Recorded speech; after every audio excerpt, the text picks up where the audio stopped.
All right, let's begin with our market insights this week. Joining me for today's discussion is Nancy Tengler. She's the Chief Investment Strategist at Tengler Wealth Management. Thanks so much for joining me today, Nancy. Thank you, Alyssa. It's good to be All here. right, so for the last month, we've seen a very volatile, range-bound, sideways market. What do you make of the action that we've seen lately, and is this what investors should expect to continue to see for the next month or so? Yeah, good point. So first of all, we should note that it's been a great year.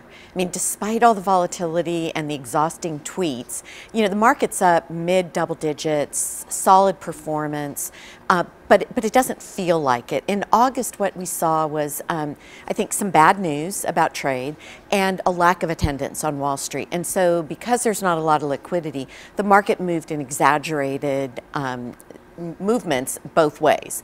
And I would expect to see that, even though most investors are back from the Hamptons, I would expect to see that continue as we try to sort out where, if anywhere, trade is going to go in the next couple of months. Right, yeah, the unresolved trade issue, definitely the big overhang in the market here. And then it's also having an impact on other things like consumer confidence, right? Yeah, and I don't think the president factored that into his equation. He keeps saying that consumers are not paying the tariffs, but they will be.